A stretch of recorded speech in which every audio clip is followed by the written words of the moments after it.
What's up, everybody? It's your favorite show, Get a Bucket. I'm your host, Trey. I'm your host, Chris. You got that one right this time. And like I said, ladies and gentlemen, you're watching your favorite show, Get a Bucket. How's everything with you, bro? My dog, what's going on, man? Not much, same old, man. You know what I'm saying? It's a good time, good weather, good time for hoops. Good time to get a bucket. You know what I'm Yes, saying? sir. Always. So on the court and off the court. You got that right. So, we're not going to hem and haw, ladies and gentlemen. Time to get right on into it. 4 quarters. Let's do it. All right, bet. Yeah, he created this one, so let's go ahead and get on into it, shall we?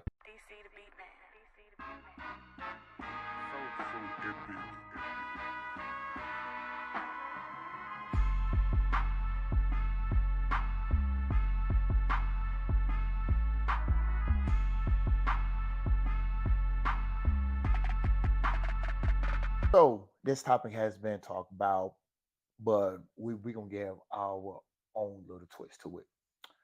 Which fan base, and I mean fan base, is the most entitled? I mean, happy start to the quarter for you. You know what I'm saying? Like, daggone, he really got right on into it. I appreciate that. You say the most entitled. Yes. So we got to start off with what does entitled actually mean, right? What we looked up Mm-hmm. is believing oneself to be inherently deserving of privileges or special treatment. So, Interesting. you know what I'm saying? That's a nice little word of the day. So, with that being said, since you asked the question, who you got? The USC football. USC football. And ain't no bashing, and ain't no bashing at all. Y'all had Hall of Fame players. Y'all had good teams. We're entitled? What? Yes, y'all are entitled. I've said on this show before, bro.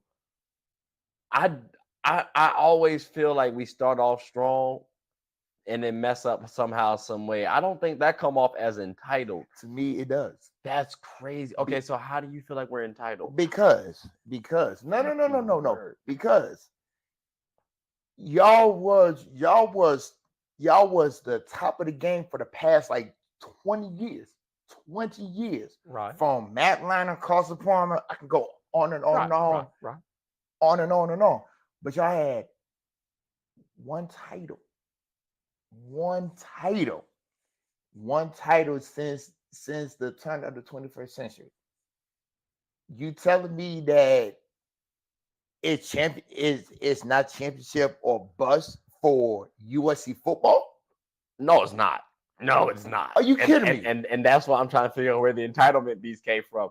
Like, even when we got Caleb Williams, it was a good story. It was cool. I didn't believe in us winning the championship. I wanted us to get to the playoffs. I thought we one year could have gotten to the playoffs, but we again lost at the end. And that's what I feel like we do a lot, ladies and gentlemen. I feel like as a USC fan, I wouldn't have put that as mine. But you said that's yours. I feel like that was a jab. It's cool though. It wasn't a jab. It felt like a jab. But you know what? I'm gonna say the Ravens fans because they just annoying as hell. That's right. I'm going there. No. My actual answer, because it's a recency thing for me. Warriors and Chiefs. Y'all been winning. I can't deny that. But it's been recently.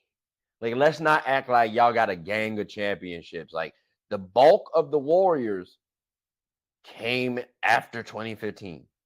The bulk of the Chiefs. When did Patty start? When did Patty win his first one? Like, it was late 2010s. Like, that's when y'all started becoming really relevant.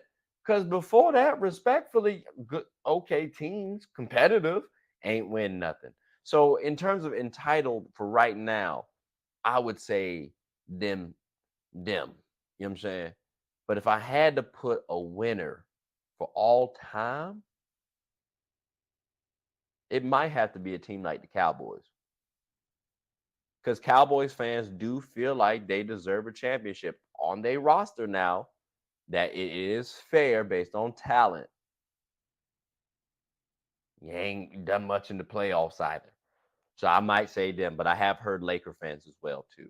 So, there's a couple of entitled fan bases out there. But yeah, USC Trojans, that's not one I was That's not one I was thinking about. That's filthy. Okay, nah, we gon' Okay, yeah. See, the quarter just ended because yeah, nah, I don't like you no more.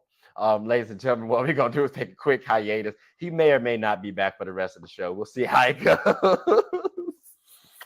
I mean, look, bruh, don't get it twisted. Like you had the best coach in Ye- college football ye- for a minute, and you tell me you only got one title out that of that it, that's and that's your a fan that's a base that is has not pissed. I would be. okay. All right. I Well, would be. we gotta go pay some bills. We'll come right back after a moment from our sponsors. You son of a. Swanky's Construction serves as the general contractor in the metropolitan DC area. We're a team of certified professionals who tackle everything from complex large projects to smaller scale jobs. Fueled by our commitment to excellence, we go the extra mile to make sure clients are completely satisfied with our work. Swanky's Construction takes pride in ensuring our clients' home improvement needs are met with efficiency, precision, and perfection. Call us today. You're only seconds away from a consultation or in-person walkthrough. So yeah, so these three draft classes has been talked about in water talks, at barber shops, family functions, churches, well after churches, all that. My brother, which one would like to play against? 90, 84, 96, or 03? And why? I feel like you already got your answer, don't you? I definitely do got mine. All right. I mean, you can't kind of just spring this on somebody and then expect them to go. I don't think. I don't know if that's fair. Um, I think off. All right, so I just gotta say, off of emotion, I might say 96, right? Just because of Kobe. You know what I'm saying? I'm a big Kobe fan. Play against Kobe, that'd be cool. Uh, Shout out to AI and them. You know what I'm saying? Steve Nash was there. I get to see what the hype was about. But emotionally, I might say Kobe, but I need to think about that for a quick moment. Who you running with? That's filthy work. This is tough. I'm Against two? Oh uh, my the God. same, but it's a homer for me. Playing against AI would be a good a a good fight. Cause long story short, I used to ball with AI when he was down in Williamsburg playing at pickup. So it was a You he used to hoop. yeah hoop against and hoop with AI. Yeah, You got a bucket on him? sure it is. My guy. Did he make you fall? He step above you? My man's made a fall. Ma- Someone made AI fall? Yes, sir. Yes, sir. Tough. Okay. So the so because you've played against AI, like that would be the reason why you would want to play Yes, against that absolutely, draft class? Okay. absolutely. I want to look at it from this standpoint because I had a quick moment to think about this, ladies and gentlemen, right?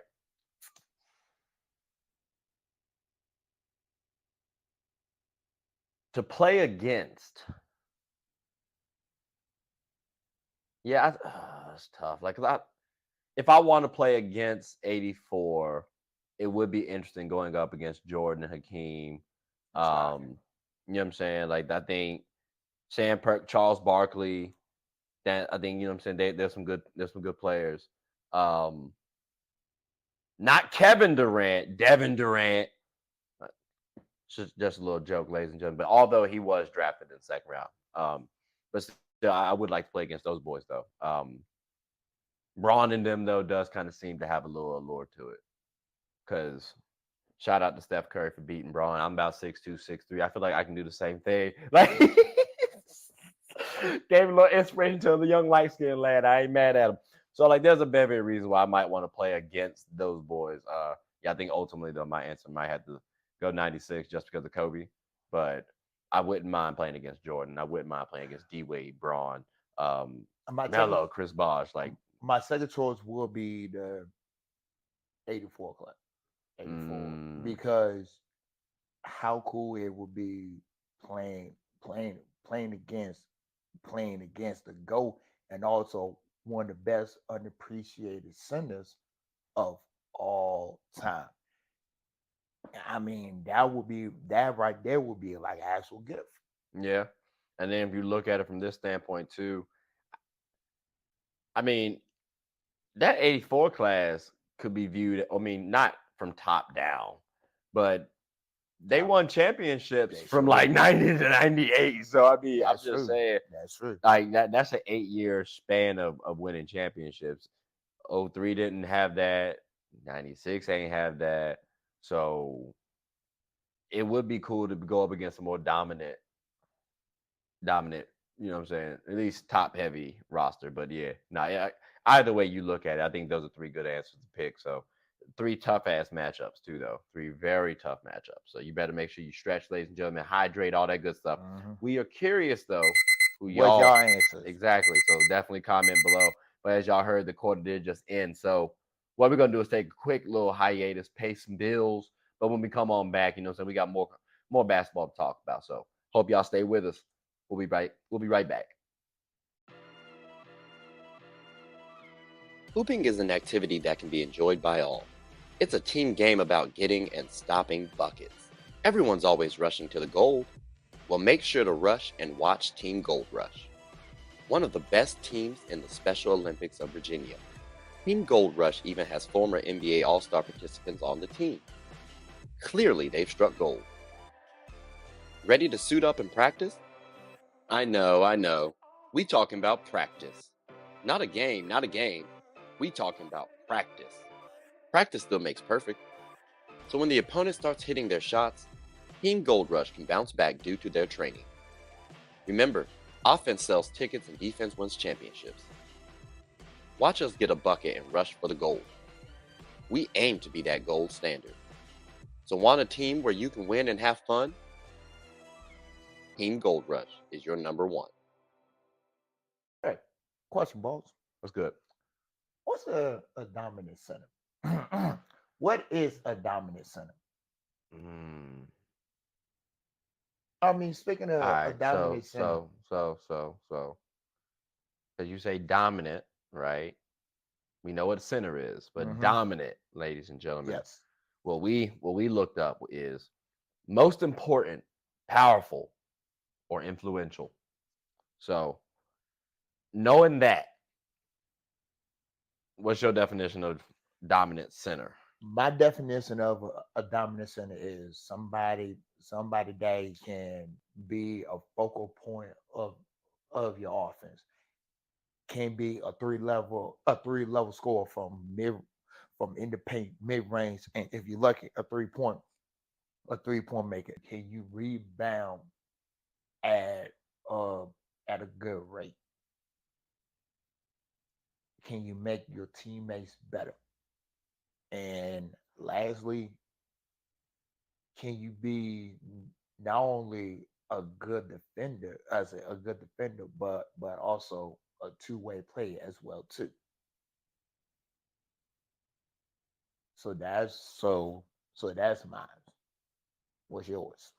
Mm, interesting. So I think for me, I need my center to be sufficient at two-way ability, meaning offensive and defensive. I need you to be able to play both and not be considered trash at either. Um, if you are, you need to be really elite at the other. So if you're really good offensively, or if you're not good defensively, you need to be extremely good offensively. Um, you need to be able to influence the game because of your height. The taller you are, the easier the game of basketball typically is. So with centers, you are literally closer to the basket. If you can physically impose your will, I view you as a dominant center. And then because you can be a dominant center, but then there's also a dominant center where you're carrying your team, you're the leader. So that's why I look at when I think of dominant centers. You actually said something about the three level scorer. So let's use. let's use Shaq, Embiid, and Jokic Okay. as our markers, right? I think Okay. they're three dominant centers. They've been called dominant centers. But by your estimation, the two-way part, if you want to say Jokic isn't a good defender, cool. But like there's an argument for that. Shaq won't shoot in the mid-range and three ball like that. So you said the three-level score you need. So are you saying Shaq isn't a dominant center? For you. For you. Shaq is a dominant center because he was powerful. Uh-huh. Okay. Even though he didn't have the greatest shooting touch, Mm-hmm. but when it comes down to like a getting a key bucket, Mm-hmm. catch that tone. If he can get you a key bucket, you good. Mm-hmm. But the way that Shaq moved compared to Joel and Joker, Mm-hmm. he was more he was more physical, like way more physical than his opponent. And Mm. I ain't gonna call him an athlete, but he's an athlete. It's So and when you say that, you mean like freak of nature athlete? yeah, freaking Okay. nature. Um I actually think Shaq was a freak of nature athlete. I don't think he was freak of nature esque. Mm-hmm. Um, I think when we're talking about dominant centers, I hear you on the powerful aspect. I'm curious though, because he was called lazy too. That's true. So being a freak of nature athlete, there are higher levels of expectations because you have a physical advantage. So because of that, someone maybe could make the argument that he's not as dominant as maybe let's say someone might say Victor Wembanyama was going to be more dominant than Shaq was, and Vic's not the strong brolic type, but I mean he's skilled, he's mobile, he's 7'3", he can shoot the ball, he can do everything that you said you wanted, and defensively, I mean, Buddy can block the hell out of the ball. So I mean, the show's called Get a Bucket. He can stop a bucket. You know what I'm saying? So like again, I that's why I was curious if you view Shaq as dominant because some folks try to say Jordan was dominant, but they try to also blame it on the era. I think you can make the same case for Shaq. I think you can make the same case for for LeBron. Like they might not be as dominant if there are more similar athletes around them. So maybe someone could try to make that case. Although I personally think them boys were dominant. I give you one more. I give you one more example. Before we on close, Hakeem, one of the best footwork centers that we would ever that we will never see again. Hmm. He was dominant, but he he was dominant with his mind and his footwork. Hmm. So Similar to someone like Jokic as well, because granted he has a brolic esque type of body similar to Shaq. Nowadays, there aren't as many people from a stocky perspective. There's athletes, but from a stocky perspective, he still has an advantage. So Shaq would have had that as well too. But yeah, no, he'll beat you with the passing because again, IQ, like you said, mine. He'll beat you with the footwork. He has solid footwork. Hakeem, very similar thing. So you're absolutely right too. And again, we mentioned what dominant was, most important, powerful, or influential. And I think everybody that we listed off, Shaq, Hakeem, uh, oh my gosh, Joker, Jokic, Joker, and Embiid, all of them are important, powerful, or influential. So I think to become a dominant center, you need to make the case for those. Um, Again, that three-level score thing is very interesting. I'm curious if somebody might view Shaq as not dominant or as dominant as he could be. That could be something. That could be. Like, I think maybe that might be a better statement than saying he's not dominant. But I'm curious what other people think as well too. So comment y'all answers below. Who not who you think is dominant. What you think is a dominant center. If you want to give examples, please list them off below. But y'all heard the quarter in, so we go ahead. we're going to go ahead and transition on to the next one. So, you got to pay some bills, watch a little television real quick. Real quick, we'll be right back. We'll be right back at the moment from our sponsors. Sports is one of the few things that genuinely connects us together. Whether with coworkers, friends, family, we all love the entertainment. Well, here on Get a Bucket, my goal is to talk about sports and its cultural impact. The WNBA, for example. The WNBA is loads of entertainment. From the new rookies battling, displaying their skill sets, and preparing to take the league by storm, to the Titans and the MVPs of the league clashing for battles we'll always remember. From imagining the soon-to-be possibilities, to admiring and treasuring the finales. Get a Bucket is a platform where other sports analysts, hoopers, coaches, and fans of the show come and talk about the WNBA, both negatives and positives. So if you haven't, take a quick peek. At the very least, you'll have a good time. Remember, sports is one of the few things that genuinely connects us together. So please, tune in and stay connected. And we're back. My brother, a good question for you. What's up? What is a hated rival to you? What is a rivalry? Do you? So let's define rivalry. Yes. Right? Competition for the same objective or for superiority in the same field. That's a good one. So, I mean, competition for the same objective. Hell, everybody got the same objective. We trying to win. So by definition, what is every game a rivalry? I don't think so. Let's look at, what I'm saying, my boys versus your girls. Like Wow. Wow. Okay. Go ahead. Go ahead. Like that's a rivalry because you know what? We close. It's been some bad blood between the two.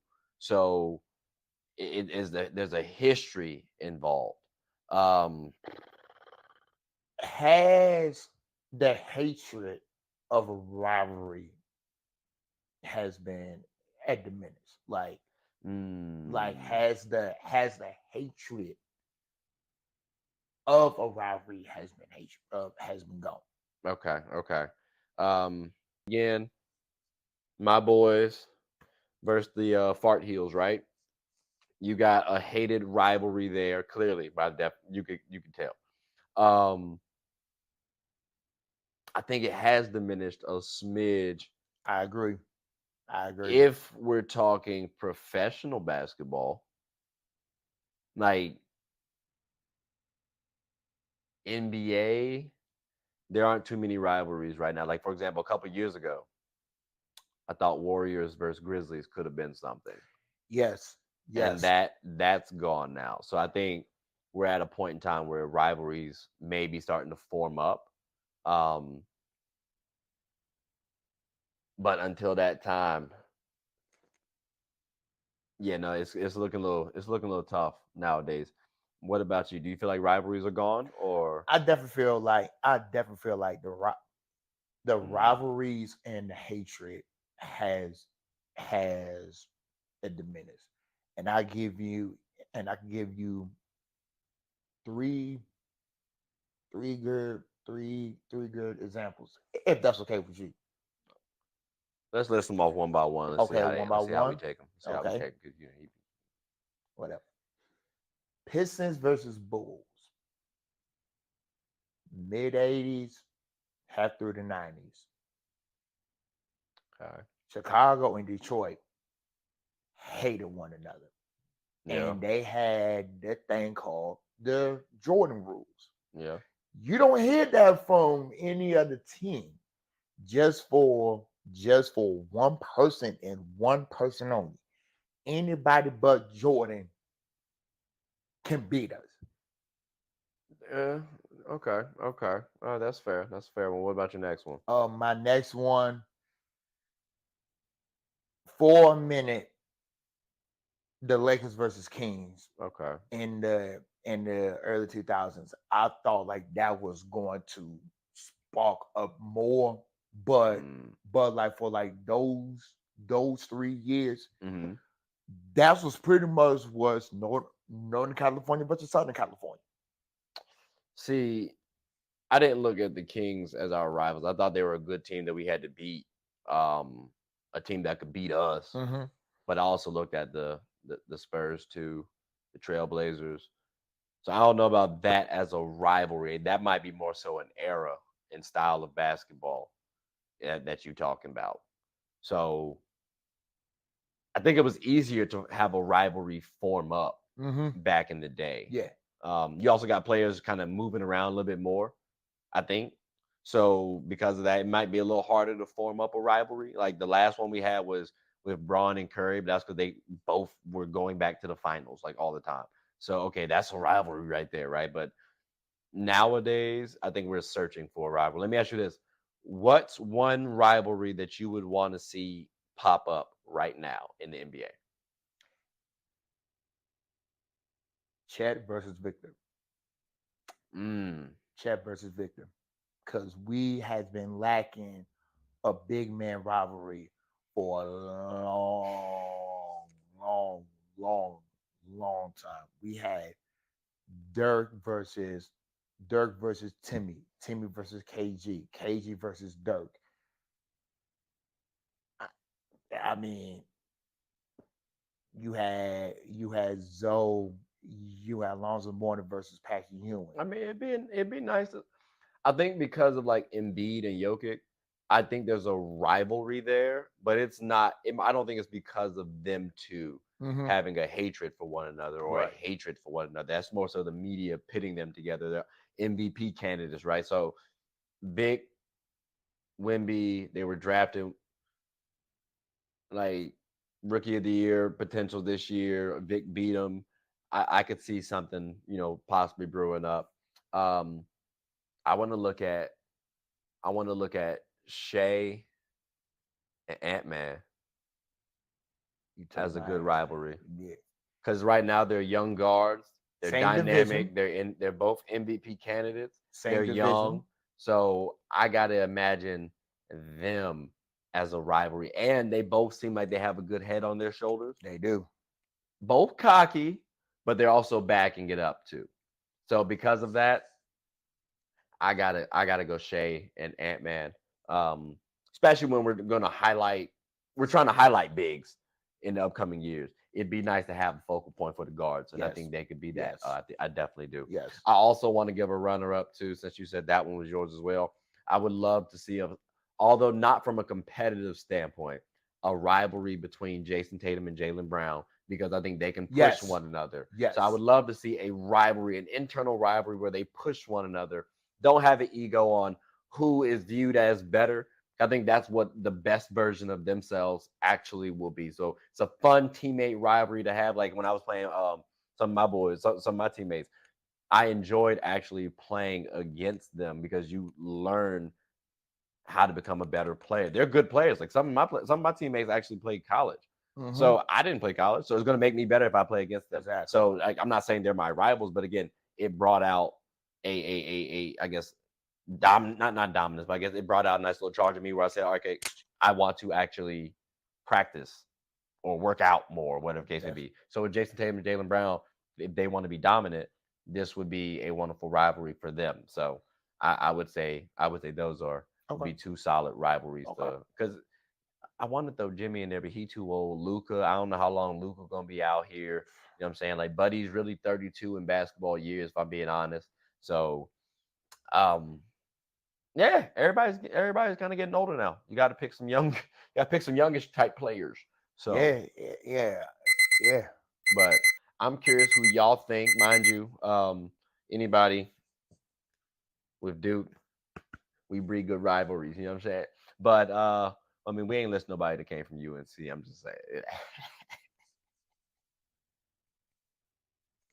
Final four. Anywho, anything you want to say at 4 o'clock on shop? Yeah, I went there. Yeah, I went there.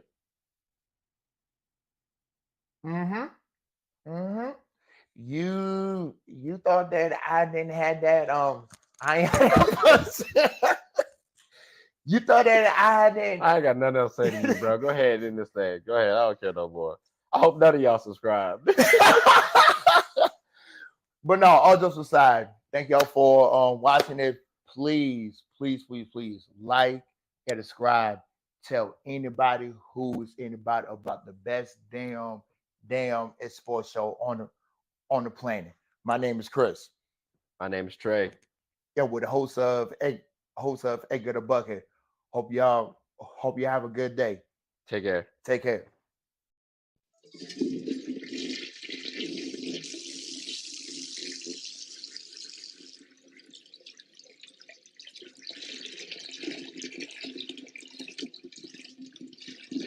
Oh, I did not know you guys were still here.